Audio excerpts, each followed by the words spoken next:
세계 곳곳이 기상이변으로 몸살을 앓고 있습니다. 유럽 대륙은 중심 기압이 급격히 낮아진 이른바 폭탄 저기압이 통과하면서 광범위한 지역에 겨울 폭풍이 몰아치고 있습니다. 미국 캘리포니아주 역시 상황은 심각합니다. 샌프란시스코를 비롯한 서부 연안에 기록적인 폭우가 쏟아지며 대규모 홍수 피해가 발생하고 있습니다. 지금 한반도는 잠시 폭풍 전야의 고요함 속에 있지만 이번 주말 대기 흐름이 심상치 않습니다. 겨울철의 전형적인 기압 배치인 서고동저 형태가 무너지고 여름철 장마 기간에나 볼 법한 남고북저 형태의 기압 배치가 나타나면서 한반도 상공에서 성질이 다른 두 공기 덩어리가 정면으로 충돌할 것으로 보입니다. 과연 이번 주말 우리 지역에는 하얀 눈이 내릴까요? 아니면 차가운 겨울비가 내릴까요? 그리고 이 기이한 기압 배치는 남은 겨울 날씨에 어떤 신호를 보내고 있는 것일까요? 미국 해양대기청의 GFS 모델과 유럽 중기예보센터의 ECMWF 모델 데이터를 바탕으로 다가오는 위험 기상에 대해 세 가지 핵심 포인트를 중심으로 분석해 보도록 하겠습니다. 먼저 현재의 기상 데이터를 정밀하게 짚어보겠습니다. 우리나라는 연말연시에 북극발 한파가 밀려오며 매우 강한 겨울 폭풍을 겪었지만 지금은 한파의 정점은 지난 상태입니다. 하지만 여전히 평년 기온을 밑도는 맹추위가 이어지고 있습니다. 1월 5일 월요일 새벽 자동 기상 관측 장비 기준으로 강원도 고성 향로봉의 최저 기온은 영하 12.3도를 기록하며 전국에서 가장 낮은 기온을 보였습니다. 서울의 최저 기온 역시 노원구를 기준으로 영하 8.2도까지 떨어졌습니다. 체감상으로는 여전히 뼈가 시리도록 춥게 느껴지지만 지난달 기록적인 한파에 비하면 기온은 대폭 상승한 수치입니다. 흥미로운 점은 최근의 날씨 패턴이 4만4온이 아닌 4만3일로 불린다는 것입니다. 3일은 춥고 4일은 미세먼지가 기승을 부린다는 뜻입니다. 차가운 북서풍이 강하게 불 때는 공기가 맑아지지만 기온이 조금만 오르면 대기 정체로 인해 미세먼지 농도가 급격히 나빠지는 현상을 풍자한 말입니다. 기상청 특보 발효 현황을 살펴보면 1월 5일 월요일 06시 기준으로 동쪽 지역을 중심으로 건조주의보가 내려져 있습니다. 서울 전역에도 건조주의보가 발효되었으며 강원도 동해안을 따라서는 건조경보가 내려져 있어 화재 위험이 최고조에 달해 있습니다. 왜 유독 동해안 지역만 이렇게 바짝 메마른 것일까요? 여기에는 한반도의 지형적 특성과 기압 배치가 만들어내는 과학적인 원리가 숨어 있습니다. 겨울철 시베리아 고기압의 영향으로 한반도에는 차고 건조한 북서 계절풍이 불어옵니다. 서쪽에서 불어온 바람은 태백산맥이나 소백산맥이라는 거대한 장벽을 만나게 됩니다. 본래 건조한 공기가 산맥을 넘으면서 공현상을 일으켜 더욱 습기를 잃고 고온 건조한 바람이 되어 동해안으로 불어내려가게 됩니다. 이로 인해 강릉, 속초, 울진 등 동해안 지역은 대기뿐만 아니라 초목이 바짝 메말라 있어 작은 불씨도 대형 산불로 번질 위험이 매우 큽니다. 실제로 동해안의 시료 습도는 20%에서 30% 사이를 오르내리고 있어 성냥개비 하나만 떨어져도 산 전체가 타오를 수 있는 위험한 상태입니다. 동해 북부 해역에는 풍랑주의보가, 제주도 산지에는 대설주의보가 내려져 있습니다. 점차 바람이 강해지고 있으며 서해로부터 풍랑주의보가 예비특보로 발표된 상황입니다. 1월 5일 월요일 12시는 24절기 중 소환입니다. 대안이 소환집에 가서 얼어 죽는다라는 속담이 있을 정도로 1년 중 가장 추운 시기입니다. 현재 기압 배치를 보면 거대한 시베리아 고기압 세력이 서쪽에 위치하고 있고 동쪽에는 알류등 저기압 세력이 자리 잡고 있습니다. 전형적인 서고동저의 기압 배치로 강한 북서풍이 한반도를 관통하고 있습니다. 여기서 주목해야 할 점은 등압선의 형태입니다. 등압선이 좁은 간격으로 휘어져 있는 곳에서는 바람과 바람이 충돌하여 수렴대가 만들어집니다. 동해상의 한대기단 수렴대가 다시 형성되었습니다. 이 수렴대를 중심으로 동해에는 대량의 눈구름이 발생하고 있으며 해수면 위에는 강한 바람이 불고 있습니다. 울릉도 부근의 바람을 측정해보니 초속 17m의 돌풍이 관측되었습니다. 파도 또한 거칠어지며 동해를 비롯한 넓은 해역에 풍랑주의보가 발표되었습니다. 시간을 조금 앞당겨 1월 6일 화요일의 예측 모델을 보겠습니다. 중국 동북부에 위치한 저기압이 시베리아 고기압과 알류족 저기압 사이를 파고들며 서구동저의 기압 배치를 일시적으로 무너뜨리고 있습니다. 우리나라 부근의 등압선 간격이 넓어지면서 강했던 바람도 잦아들 것으로 보입니다. 날씨가 변하는 주기가 매우 짧아지고 있습니다. 서고동저 기압 배치를 무너뜨렸던 중국 동북부 저기압이 동쪽으로 이동하면서 스스로 다시 서고동저 기압 배치를 만들어내는 역설적인 상황이 연출됩니다. 저기압이 지나가고 나면 그 배후에 강력한 한기가 따라 내려오기 때문입니다. 그리고 그 뒤를 따라 또 다른 저기압이 다가오고 있습니다. 시베리아 고기압이 일시적으로 수축할 때 북쪽에서 한기를 머금은 기압골이 남하하게 됩니다. 상공기압골의 전면인 지상에는 저기압이 차례로 발생하며 날씨의 변동성을 키우고 있습니다. 이제 가장 주목해야 할 시점인 1월 9일 금요일을 집중적으로 분석해 보겠습니다. 이 시기의 기압 배치는 매우 이례적입니다. 북쪽에는 저기압이, 남쪽에는 고기압이 위치하는 이른바 남고북저 형태의 기압 배치가 예상됩니다. 이는 보통 여름철 장마 기간이나 태풍이 접근할 때 나타나는 기압 배치입니다. 등압선이 수평으로 누워 있으며 강한 남서풍이 불어옵니다. 그런데 여기서 중요한 변수가 있습니다. 북쪽에 위치한 저기압이 강력한 한기를 품고 있다는 점입니다.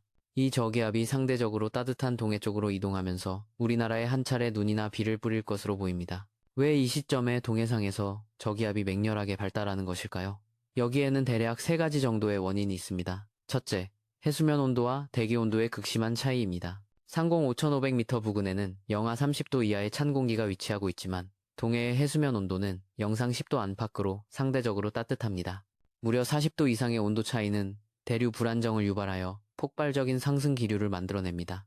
이것은 마치 뜨겁게 달궈진 프라이팬에 찬물을 부었을 때 수증기가 폭발적으로 튀어오르는 원리와 같습니다. 둘째, 수증기 공급입니다. 저기압이 동해로 들어가는 순간 바다로부터 막대한 양의 수증기를 공급받습니다. 이는 마치 마른 장작에 기름을 붓는 것과 같습니다. 수증기가 응결하면서 방출하는 잡열은 저기압의 회전을 가속화시키며 중심기압을 더욱 끌어내립니다. 셋째, 상층 제트 기류의 지원입니다. 500헥토파스칼 상공, 약 5,500m 고도에서 흐르는 강한 제트 기류가 저기압 상층의 공기를 진공청소기처럼 빠르게 빼내주면서 지상의 공기가 빨려 올라가는 힘을 강화시킵니다. 1월 9일, 이 세 가지 박자가 맞아떨어지며 우리나라에는 엄청난 강풍이 불 것으로 예상됩니다. 중국 쪽 고기압과 동해 저기압 사이의 등압선 간격이 매우 좁게 형성되어 있습니다. 모델상으로 이날 동해상의 한 지점을 찍어보니 초속 24m의 폭풍급 강풍이 예측되었습니다. 이는 태풍급의 버금가는 위력으로 간판이 떨어지거나 가로수가 흔들릴 수 있는 수준입니다. 육지에도 매우 강한 바람이 불 것으로 보이며 곳에 따라 눈 또는 비가 예상됩니다. 눈이 내리는 곳은 앞이 보이지 않을 정도의 폭풍설이, 비가 내리는 곳은 요란한 폭풍우가 될 가능성이 높습니다. 미국 GFS 모델을 통해 좀 더 자세히 살펴보겠습니다.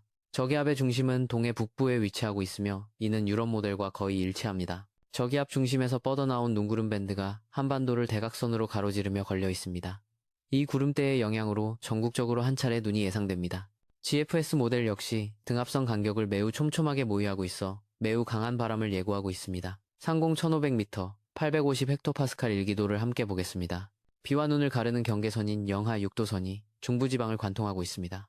이 경계선의 미세한 움직임에 따라 서울과 수도권은 질척이는 진눈깨비가 될 수도 하얀 한방눈이 될 수도 있습니다. 영하 6도선 북쪽은 눈, 남쪽은 비가 내릴 확률이 높지만 지상의 기온과 습도에 따라 그 양상은 현장에서 달라질 수 있습니다. 과거 사례를 되짚어보면 2010년 1월이나 2021년 1월에도 유사한 패턴으로 중부지방에 기습적인 폭설이 내린 적이 있습니다. 당시에도 저기압이 통과한 후 북서쪽에서 내려오는 한기가 습기를 머금은 공기를 급격히 냉각시키며 짧은 시간에 많은 눈을 쏟아부었습니다. 이번 1월 9일의 상황도 이와 유사하게 전개될 가능성을 배제할 수 없습니다. 그렇다면 구체적으로 언제, 어디에 눈이나 비가 내릴까요? 기상청 중기 예보를 바탕으로 지역별 상세 전망을 알아보겠습니다. 서울 수도권과 중부지방의 경우 1월 9일 금요일 오후부터 14일 다음 주 수요일까지 날씨 변화가 큽니다. 특히 9일 금요일 오후에 눈과 비가 섞여 내릴 것으로 예상되며 10일 토요일에도 눈사람 마크가 표시되어 있습니다. 이는 주말 동안 서울, 경기, 강원 영서 등 중부지방 넓은 곳에 눈 또는 비가 이어질 수 있음을 의미합니다. 남부지방과 제주도의 상황은 어떨까요? 호남권에는 9일 오후부터 10일까지 눈 또는 비가 예보되어 있습니다. 서해상에서 만들어진 눈구름이 유입되면서 전라권 서부 지역을 중심으로 다소 많은 눈이 쌓일 가능성이 있습니다. 반면 영남권에는 눈 표시가 없습니다. 부산, 대구, 울산 등 경상권은 태백산맥이 비구름을 막아주기 때문에 건조한 상태가 계속될 것으로 보입니다. 이렇게 되면 현재 영남지방에 내려져 있는 건조특보가 해제되기는 어려울 것으로 판단됩니다. 오히려 강한 바람이 더해지면서 화재 위험은 더욱 높아질 수 있으므로 영남 지역 거주자분들은 불씨 관리에 각별히 유의하셔야겠습니다. 제주도는 1월 10일에 비 또는 눈이 예상됩니다. 한라산 산간 지역에는 대설이 내릴 가능성이 있고 해안 지역은 비가 내릴 것으로 보입니다. 이후 12일 월요일에는 호남권과 제주도에 또 한 차례 눈 소식이 있습니다.